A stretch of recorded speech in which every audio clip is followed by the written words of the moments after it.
വളരെ രസകരമായ ഒരു കാര്യം നിങ്ങളെ കാണിക്കാൻ വേണ്ടിയിട്ടാണ് ഇന്നിപ്പോൾ ഞങ്ങൾ ഇവിടെ ഇരിക്കുന്നത്. ഞാൻ ഫാസിൽ ഷാജാൻ, ഇത് നിങ്ങൾക്കൊക്കെ പരിചയമുള്ള സൂഫി ഗായകനൊക്കെ ആയിട്ടുള്ള സമീർ ബിൻസിയാണ്. അപ്പോൾ ഇത് പാട്ടല്ല, വളരെ രസകരമായ ടെലിക്കനിസിസ് എന്ന് പറയുന്നൊരു കാര്യമാണ് കാണിക്കാൻ പോകുന്നത്. ടെലിക്കനിസിസ് എന്ന് പറഞ്ഞു കഴിഞ്ഞാൽ നമ്മുടെ മനസ്സുകൊണ്ട് വസ്തുക്കളെ സ്വാധീനിക്കാനുള്ള കഴിവാണ്.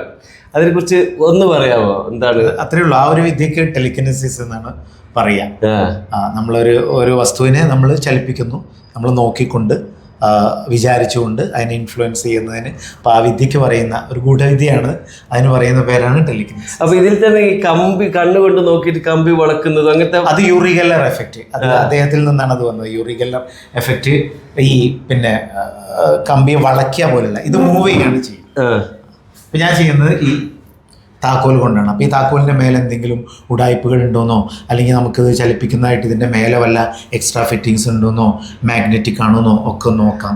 ഇതിപ്പോൾ ഒരു താക്കോലാണ് അല്ലേ? ഇതൊരു താക്കോലാണ് കേട്ടോ, നോർമൽ താക്കോൽ അല്ല. ഇതിന് മാഗ്നറ്റ് എന്തെങ്കിലും ഉണ്ടോ നോക്കാം? അതൊന്നുമില്ല. Okay, perfect. അപ്പം നമുക്ക് എന്താ ടെലിക്കനിസിസ് എഫക്റ്റ് എന്ന് നോക്കാം. ആ ക്യാമറ ഒന്ന് ഇങ്ങോട്ട് ഫോക്കസ് ചെയ്യാം. ഇത് നിങ്ങളിങ്ങനെ നോക്കി നിന്നാൽ മതിയോ? ഈ ഒരു സമയത്ത് നിങ്ങളെ കൈ ഒക്കെ തൊടാൻ പറ്റുമോ? എൻ്റെ വേണമെങ്കിൽ നിങ്ങൾക്ക് പിടിച്ചു വെക്കാം. ഞാനെന്തേലും അതെന്ത് ചെയ്യാണ്, ഞാനത് ഇളക്കുന്നുണ്ടോ? ഓക്കെ, നിങ്ങൾക്ക് വിശ്വാസം ഇല്ലെങ്കിൽ അങ്ങനെ ചെയ്യാം. Okay okay.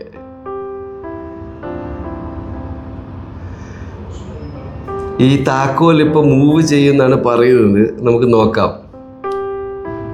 ചെറുതായിട്ട് പൊങ്ങി വരുന്നുണ്ട്, കണ്ടില്ല? അതാ പൊങ്ങി, കണ്ടില്ല? അത് മറിഞ്ഞു വരികയാണ്. മനസ്സുകൊണ്ട് ഒബ്ജക്റ്റുകളെ നിയന്ത്രിക്കുന്ന ടെലിക്കനിസിസ് എന്തായാലും വളരെ അത്ഭുതപ്പെടുത്തുന്ന ഒരു സംഗതിയാണ്. താക്കോൽ മറിഞ്ഞു വരുന്നത് നിങ്ങൾക്ക് കാണാം.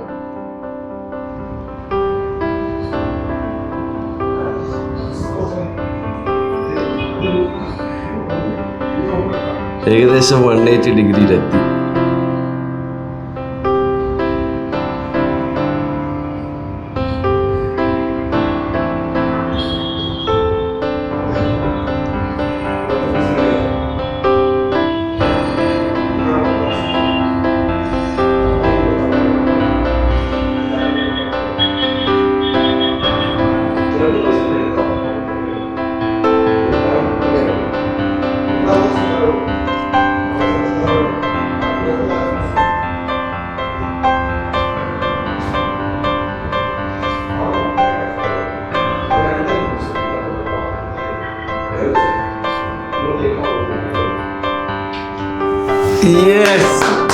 കണ്ടില്ലേ? ഇതാണ്. അപ്പോ പിന്നെ ഇത് പാട്ടുകാരനാണ്, അധ്യാപകനാണ്, പ്രഭാഷകനാണ്, മെന്റലിസ്റ്റ്. ഈ മെന്റലിസ്റ്റും മാജിക്കും തമ്മിൽ എവിടെയാണ് വ്യത്യാസപ്പെടുന്നത്? കുറേ ഒരു മാന്ത്രിക വിദ്യയുടെ ഏറ്റവും ഗൂഢമായ ഫോമാണ് യഥാർത്ഥത്തിൽ മെന്റലിസം. ഞാൻ ജസ്റ്റ് ഒരു ഉദാഹരണം പറയാം. നിങ്ങൾക്കൊരു ഒരു മെന്റലിസം ഒരു വലിയൊരു ഷോ നിങ്ങൾക്ക് ചെയ്യാൻ, നിങ്ങൾ മാത്രം പോയാൽ തന്നെ നിങ്ങൾക്ക് നല്ലൊരു ഷോ കിട്ടും. ഒരു മജീഷ്യനാണ് നിങ്ങൾക്ക് 2-3 ലോറിയൊക്കെ സാധനങ്ങൾ അതാണ് അതിൻ്റെ ഒരു വിസിബിൾ ആയിട്ടുള്ള അതിൻ്റെ ഒരു ഡിഫറൻസ്. ഇത് കൗൺസിലിംഗിലൊക്കെ ഗൂഢമായിട്ടുള്ള ഒരു രീതി. കൗൺസിലിംഗ് എന്ന് പറയുന്നത്, കൗൺസിലിംഗ് എന്ന് പറയുമ്പോൾ അത്രയും ബൃഹത്തായ വേറൊരു ഡിസിപ്ലിൻ ഉണ്ടല്ലോ ഇതിൻ്റെ ആവശ്യം. ഇത് മനുഷ്യരെ വളരെ രസകരമായ രീതിയിൽ എന്റർടൈൻ ചെയ്യാനുള്ളൊരു വിദ്യയാണ്. ഓക്കെ, അപ്പോൾ എല്ലാവരും എൻജോയ് ചെയ്തിട്ടുണ്ടോ? അത് കരുതുന്നു. ബൈ.